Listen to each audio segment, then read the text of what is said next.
박근혜 대통령의 대면 조사 진통을 겪고 있습니다.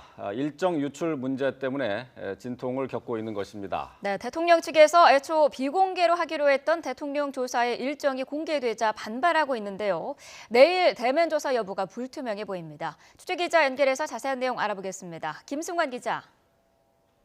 네, 특검 사무실에 나와 있습니다. 네, 박 대통령이 내일 조사를 받을 수도 있다 이런 보도가 나왔었는데 대면 조사 일정이 확정된 겁니까?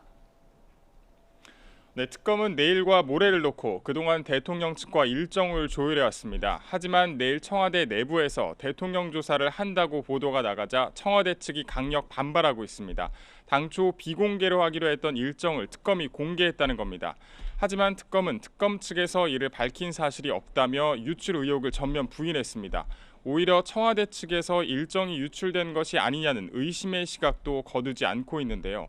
오늘 박 대통령의 변호인단과 특검은 막판 일정 조율에 나설 예정입니다.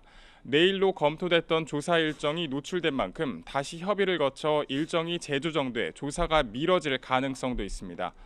특검은 박 대통령에 대한 대면 조사 자체를 성사시키는 실리에 방점을 두고 있죠. 앞서 이재용 부회장에 대한 구속영장 기각 사유에도 적시됐듯 뇌물 혐의 등에 대한 입증을 위해서는 박 대통령에 대한 조사가 필수적입니다. 그렇기 때문에 조사 자체가 성사된다면 박 대통령 측이 요구하는 부분을 수용할 가능성이 큰데요. 대통령 측은 경호와 예우상의 문제로 청와대 경내에서 조사 일정도 미리 공개하지 않는 방향을 요구한 것으로 알려졌습니다. 특검은 청와대 압수수색에 대해서도 실질적으로 필요한 자료를 얻는 데 방점을 두고 있는데요. 반드시 청와대 경내에 들어가야 한다는 입장만 고수한 건 아닙니다. 다만 앞서 수사를 벌였던 검찰이 청와대로부터 부실한 자료를 받은 것으로 알려진 만큼 특검은 원하는 자료 원본을 충실히 받을 수 있다는 전제하에 임의 제출 형식도 경우의 수로 두고 있습니다.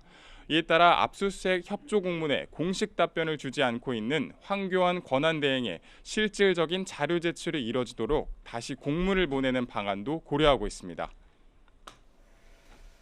대면 조사 일정 아직 유동적이라는 얘기인데요. 그러면 이번에는 최순실 씨 소식도 함께 살펴보겠습니다.